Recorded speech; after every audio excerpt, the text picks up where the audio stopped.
Hello to all the Formula One fans out there. Yeah, I just want to touch on some points regarding the Brazilian Grand Prix from last weekend. So, it was a sprint race weekend, and yeah, on a Saturday, Max won the sprint race from Lando in second, and I think Perez in third. And then you had on Sunday, you had the race. So, let's dive into the race and see how it goes. Anyways, before you move on with the content, don't forget to subscribe, like, comment, and share. I'm on the road to 100 subscribers, so yeah, I would love the support. So yeah, moving on to the Brazilian Grand Prix. You had Charles Leclerc. He crashed on the formation lap, so he lost the hydraulics of the Ferrari and he crashed on the formation lap. You know, it was really sad for him to not have a good Brazilian Grand Prix because he had a good position and probably the car would have performed quite well in the heat. So he did not start the race.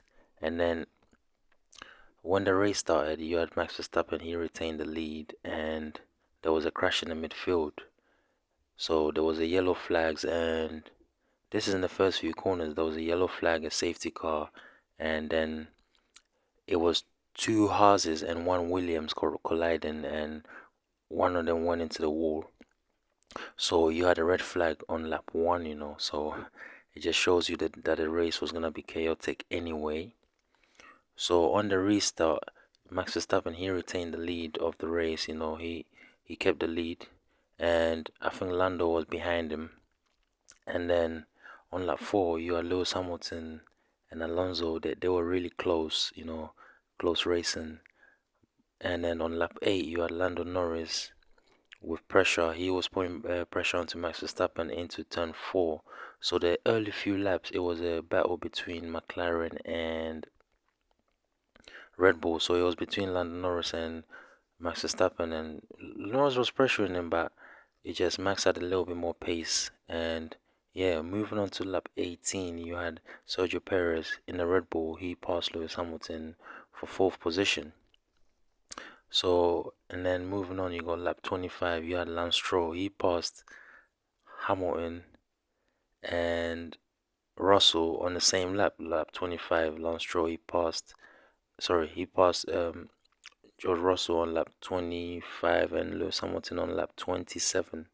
So moving on to lap 35, you had Carlos Sainz coming in the Ferrari, gaining some pace.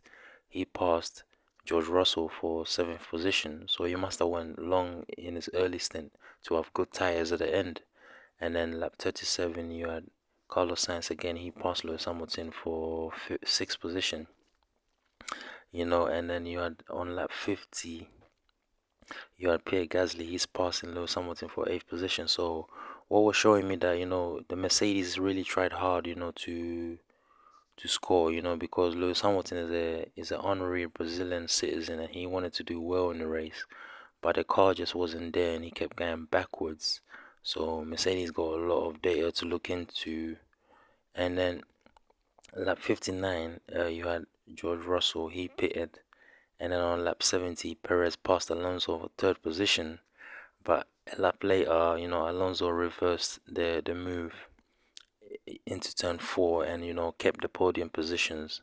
So yeah, all in all, it was an okay race, and the fans that went to the track, they had some action to see, some overtaking action to see, and it's a track that allows you to overtake. So the race was not boring. It wasn't a great fight for the race win.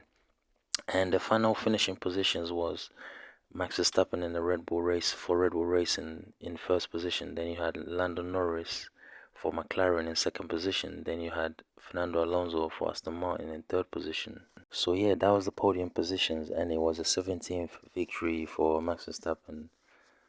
So yeah, he's just running away with it. So yeah, if you like the content, don't forget to like, subscribe, comment, and share. Road to 100 subscribers. Don't forget to support.